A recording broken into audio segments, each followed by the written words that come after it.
আজকে আমি বানিয়ে দেখাবো রোজার স্পেশাল কোনো রকম কেমিক্যাল ছাড়া একদম ফ্রেশ বিটরোলের রোয়াবজা। এই রোয়াবজাটা যদি একবার বাসায় বানিয়ে খান দেখবেন রোয়াবজার প্রেমে পড়ে গেছেন। আর যাদেরকে বানিয়ে খাওয়াবেন তারা তো বিশ্বাসই করবে না এই রোয়াবজাটা বাসায় বানানো হয়েছে, এতটা টেস্টি হয়। তাহলে দেরি কেন, চলুন আজই শিখে নেই রোয়াবজাটা কিভাবে বানানো হয়েছে। প্রথমত রোয়াবজা বানানোর জন্য আমার লাগবে 2টা বিটরোল। বিটরোলগুলো ভালোভাবে ধুয়ে পরিষ্কার করে ছিলে নিচ্ছি। এই বিটরোলগুলো আমি সবজির দোকান থেকে কিনে এনেছি, আপনারা আপনাদের আশেপাশের কোনো সবজির দোকানে খোঁজ নিলেই পেয়ে যাবেন। বিটরোল কিন্তু আমাদের শরীরের রোগ প্রতিরোধের ক্ষমতা বাড়ায়। আমরা যদি প্রতিদিন নিয়মিত এই বিটরোল খেতে পারি আমাদের স্বাস্থ্যের জন্য অনেক উপকার হয় এবং কি চেহারার উজ্জ্বলতা বাড়ে। চেহারায় যদি কোনো দাগ বরণ থাকে সেগুলোও মুছে যায়। এই তো বিটরোলগুলো আমি একটা চিকন গ্রেটার দিয়ে গ্রেট করে নিচ্ছি। এখানে বাটতে হবে না বা ব্লেন্ডার করতে হবে না, এইভাবে যদি গ্রেট করে নেওয়া হয় তাহলে কিন্তু বিটরোল থেকে ভালো রস বের করে নেওয়া যায়। তো দুটোটা বিটরোলই আমি গ্রেট করে নিয়েছি। তো মুখের অংশটা আমি ফেলে দিচ্ছি। এখন আমি এই বিটরোলগুলো একটা পাতলা কাপড়ে নিয়ে নিব।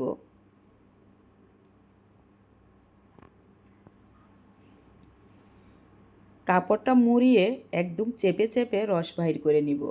যতটুকু সম্ভব আমি এখান থেকে রস এভাবে চিপে চিপে বাহির করে নিচ্ছি। তো এতটুকু রস আমি বাহির করে নিয়েছি। আর এদিকে বিটরোলের যে সাবাটা এটা কিন্তু অনেকটা জোরজোরে হয়ে গেছে, আমি কিন্তু ফেলে দিব না, একটা বক্সে রেখে দিব। সকালবেলা রুটি খাওয়ার জন্য যে আলু ভাজি করব তার সাথে অল্প অল্প করে দিয়ে ভাজি করে নিব।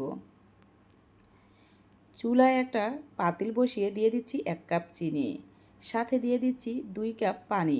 আমি কিন্তু এখানে আরও 1 কাপ চিনি দিয়েছিলাম, সেটা স্কিপ হয়ে গেছে। এখানে আমি 2 কাপ চিনি দিয়েছি।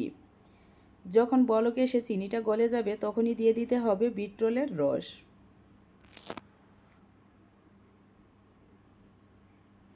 রসটা দিয়ে আমি কিছুক্ষণ জাল করে নিচ্ছি। যখনই বলক চলে আসবে তখনই দেখবেন উপরে এরকম ফেনা উঠে আসছে। এই ফেনাগুলো কিন্তু অবশ্যই ফেলে দিতে হবে। এটা তেমন খারাপ কিছু না, ওই যে চিনির যে ময়লাটা থাকে সেটাই এভাবে বেশি উঠে। অবশ্যই ফালাই দিলেই ভালো হয়, চেষ্টা করবেন ফালাই দেওয়ার জন্য। তো আরও 4-5 মিনিটের মতো আমি জাল করে নিচ্ছি। তো 5 মিনিট জাল করে নেওয়ার পরেই দেখবেন একটু হাত দিয়ে যাতে এটা একটু আঠালো হয়েছে কি না। এটা কিন্তু কোনো একতার দুই তারের কোনো শিরা হবে না, একটু চিটচিটা আঠালো হলেই হবে। আবার বেশি আঠালো করতে যাবেন না এই পর্যায়ে, তাহলে কিন্তু ঠান্ডা হলে এটা আরও আঠালো হয়ে যাবে। সেটা বুঝেই আপনারা জাল করে নেবেন। এই পর্যায়ে আমি দিয়ে দিচ্ছি একটা লেবু চিপে রস। অবশ্যই এই পর্যায়ে লেবু রসটা দেওয়ার চেষ্টা করবেন, তাতে করে কিন্তু টেস্টটা ভালো হয়। তো লেবুটা দিয়ে আমি শুধু 1 মিনিটের মতো জাল করে চুলাটা বন্ধ করে নিব। খুব সহজ, অল্প সময়তে কিন্তু এই রোয়াবজাটা বানিয়ে নেওয়া যায়। আশা করি রেসিপিটা আপনাদের ভালো লাগবে। আর একবার হলেও বাসায় এই রোয়াবজাটা বানিয়ে খাবেন, আর কীরকম হয়েছে কমেন্টেও জানাবেন। এই তো হয়ে গেছে, এখন আমি এক পাশে রেখে শরবত বানানোর জন্য চলে যাচ্ছি। একটা বাটিতে নিয়ে নিচ্ছি 1.5 টেবিল চামচ তোমকা। তোমকাটা এখন আমি দিয়ে দিচ্ছি নর্মাল পানি। পানিটা দেওয়ার পর দেখবেন উপরে এরকম কিছুটা বেশি উঠে, এটা কিন্তু ময়লা ফেলে দিবেন। আমি এটা ফেলে দিচ্ছি। ফেলে দিয়ে আবার ফ্রেশ পানি দিয়ে নিচ্ছি। দেখেন তোমকাটা কিন্তু সাদা হয়ে ফুলে উঠতেছে। আপনারা চাইলে এ পর্যায়ে কিন্তু ইসবগুলের ভুসিও দিতে পারেন। এখন শরবত বানানোর জন্য 2টা গ্লাস নিয়ে নিয়েছি। গ্লাসে দিয়ে দিচ্ছি একদম বরফ ঠান্ডা ফ্রিজের পানি। অবশ্যই এই শরবতটা একদম ঠান্ডা পানি দিয়ে বানাবেন, তাহলেই কিন্তু টেস্টটা ভালো পাবেন। দিয়ে দিচ্ছি 1 টেবিল চামচ রোয়াবজা। আপনারা যেরকম চিনিটা পছন্দ করেন মিষ্টি খেতে ততটুকুই রোয়াবজা এখানে দিয়ে দিবেন। দিয়ে দিচ্ছি 1 টেবিল চামচ তোমকা। আর দিয়ে দিচ্ছি 1 টেবিল চামচ লেবুর রস। এই তো হয়ে গেছে আমাদের একদম ফ্রেশ রোয়াবজার শরবত।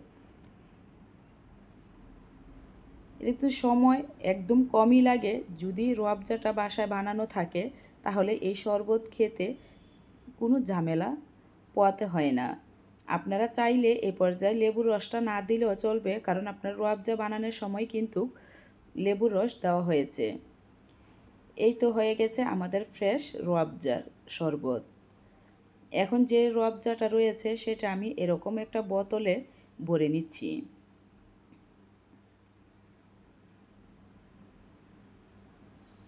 এখন ঢাকনাটা ভালোভাবে মেরে রেখে দিব। কেউ দেখলে কি বুঝবে যে এই রুয়াবজাটা বাসায় বানানো হয়েছে? মনে হচ্ছে না যে বাজার থেকে কিনে এনেছি?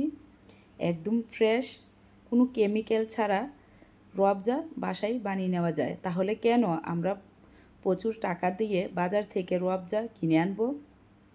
আমি এখানে শুধু 30 টাকার বিট্রল দিয়েই বানিয়ে নিয়েছি এত সুন্দর ফ্রেশ রুয়াবজা।